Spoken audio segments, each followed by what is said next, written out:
Chapter 17. Climate Change. Climate change has been a hot topic for a while now. You may remember that it used to be called global warming. In this chapter, I'm going to show you that God has a name for it too. It's called idolatry. Climate change advocates and supporters believe that human behavior impacts the environment. Thus, we have a responsibility to control our behavior so that we can control the climate. It sounds good on the surface and seems to make sense, right? The problem with this belief is that it's missing a key truth. There's a logical fallacy. They forgot to add God to the equation. Doing so changes everything. You see, God created the earth, heavens, wind, rain, snow, sun, tornadoes, earthquakes, volcanoes, cows, oil, coal, and everything else you can think of. God even created the seasons and said they'd exist as long as the earth does. Genesis 8:22. The inconvenient truth of climate change is that God is in complete control of His creation. Say this to those who worship other gods: your so-called gods who did not make the heavens and earth will vanish from the earth and from under the heavens. But God made the earth by His power, and He preserves it by His wisdom. With His own understanding, He stretched out the heavens. When He speaks in the thunder, the heavens roar with rain. He causes the clouds to rise over the earth. He sends the lightning with the rain and releases the wind from His storehouses. The whole human race is foolish and has no knowledge.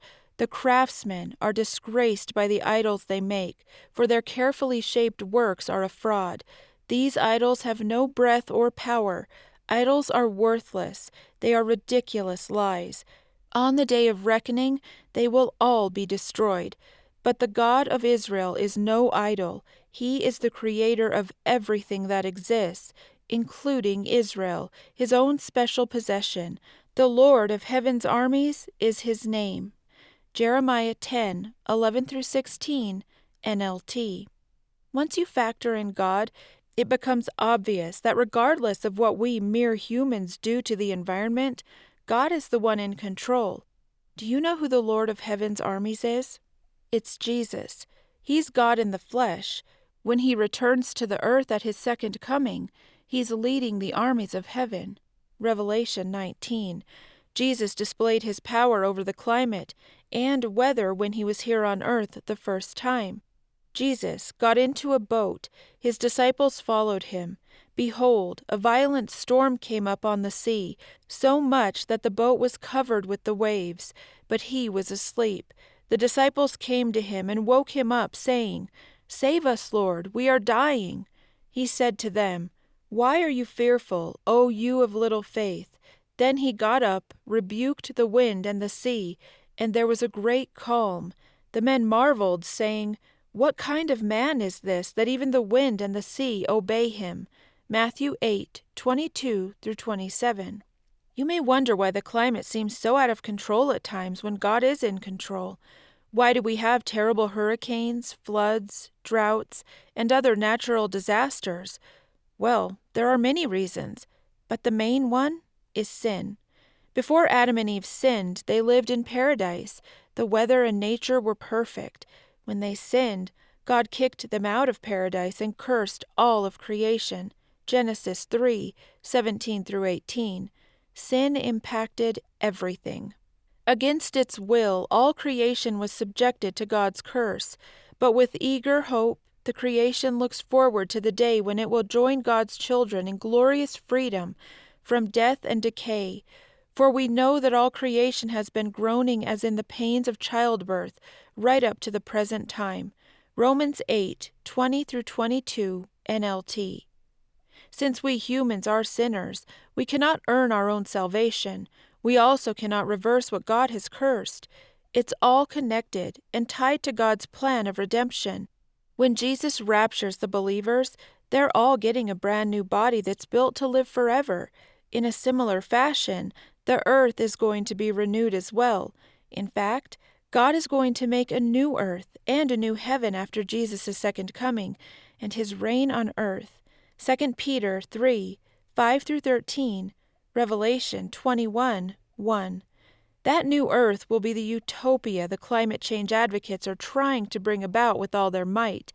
There's another reason for natural disasters. God uses them as judgment and discipline, and ultimately to bring people to Him. Consider how God used the weather and nature against Pharaoh when he was judging the Egyptians for enslaving the Israelites. Those same events rescued the Israelites and drew them to Him. God sent plagues of hail, darkness, frogs, flies, disease, and even turned the Nile River to blood. Exodus 7-12. Extreme weather is part of God's plan. Jesus Himself told us these terrifying and great signs from heaven were going to happen. Matthew 24:7, Luke 21:11. Do you know that God even told us in advance that the planet is going to get hot? The scorching heat of the sun is a hallmark of the tribulation period. Revelation 7:16, 8-9. That's the period of time that begins after the rapture of believers. Since we're very near to when that time begins, we shouldn't be in shock that it's getting warmer in some places. What we should be doing is praying. That's what God requires when we see these things come upon us. 2 Chronicles 7:13-14. So, does this mean we can pollute the earth and cut down all the rainforests? Certainly not. Do you recall what job God gave Adam to do when he lived in the garden? Adam was the caretaker of the garden and the animals. We're supposed to be good stewards of everything God has given us. Genesis 1:28, 2:15. He created the planet for us, so that includes everything on the planet. God is speaking with Adam and Eve in this verse. God blessed them. God said to them, "Be fruitful, multiply, fill the earth, and subdue it. Have dominion over the fish of the sea, over the birds of the sky, and over every living thing that moves on the earth." Genesis 1:28. There's a fine line between being a good custodian of the earth and worshiping the earth. This is where climate change advocates become idolaters. When we idolize and show honor and reverence to something as though it were divine or a god, that's a sin. We place it above the status God gave it. We must only worship God. I want to point out a key truth in the Green New Deal. This is directly from the document on the Green Party's website. We reject the belief that our species is the center of creation and that other life forms exist only for our use and enjoyment. Yikes! They flat out deny what God's word says. God did in fact create the planet for humans, and we do have dominion over all of it. Here's more. Climate change is the gravest environmental, social, and economic peril that humanity has ever met. We have an ambitious plan to make drastic changes quickly to avert global catastrophe. Climate change supporters believe our lack of intervention is going to bring about the death of the planet. They deny that God created it all, that God is in control, and that God has a plan. That which is known of God is revealed in them, for God revealed it to them. For the invisible things of Him since the creation of the world are clearly seen, being perceived through the things that are made, even His everlasting power and divinity, that they may be without excuse. Professing themselves to be wise, they became fools, and traded the glory of the incorruptible God for the likeness of an image of corruptible man, and of birds, four-footed animals, and creeping things, who exchanged the truth of God for a lie and worshipped and served the creature rather than the Creator. Romans 1:19-20, 22-23, and 25. You see, Christians aren't climate change deniers. We have wise and understanding hearts regarding this matter. Instead, climate change supporters are the ones who deny. They deny God's truth. We believers know what God has done, what God has planned, and that He's worthy of our worship. Climate change is nothing but a clever plot by Satan to pull people away from God and toward worshiping themselves and the planet. Now that we've addressed God's truth regarding climate change, let's see what the political parties and candidates have to say about the matter so that you can determine who you should vote for. Yes, we're going to keep looking at both Biden and Sanders because Sanders is now influencing Biden's policies. I'm going to start with the Green New Deal. The Democrat Party and the Green Party both support it. Here are the key points you need to know. They want to decarbonize the economy and use only 100% renewable energy, like wind and solar. Bernie Sanders' plan is the most aggressive, with a 2030 goal to achieve this, because he thinks something catastrophic is going to happen to the planet in 11 years if we don't act. Joe Biden's plan accomplishes this by 2050. This would entail eliminating fossil fuels like oil, coal, and natural gas. Natural gas is one of the cheapest forms of energy, by the way. Combustion engines would be eliminated as a result. That means all vehicles would need to be electric. All buildings would be zero carbon. So, pretty much every single building, your home, your work, the stores, would all have to be gutted and retrofitted with heating and cooling that used a renewable energy source.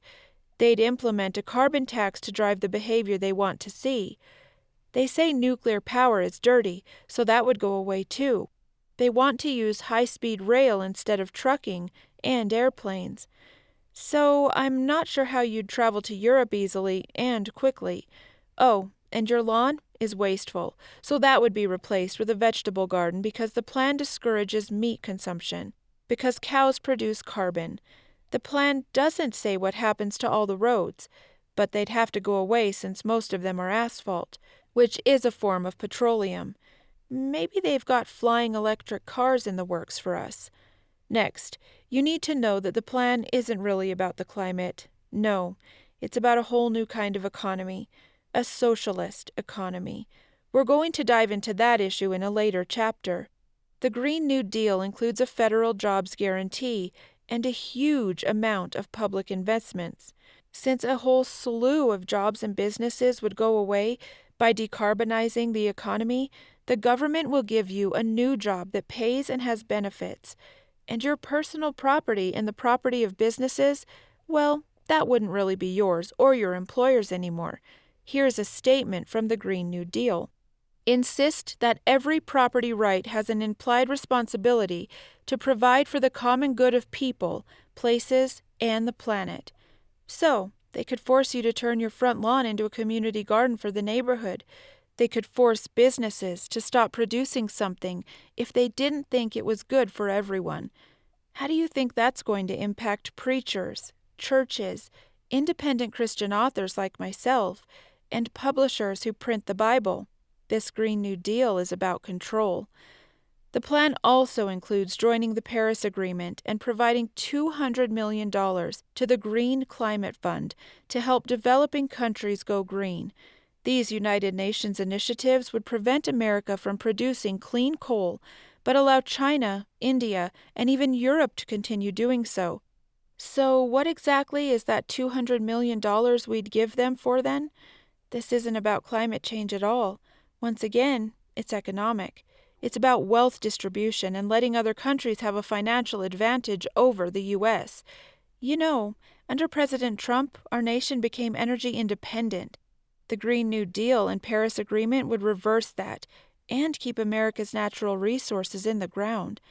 The Libertarians are opposed to the Green New Deal because they're against government control of energy.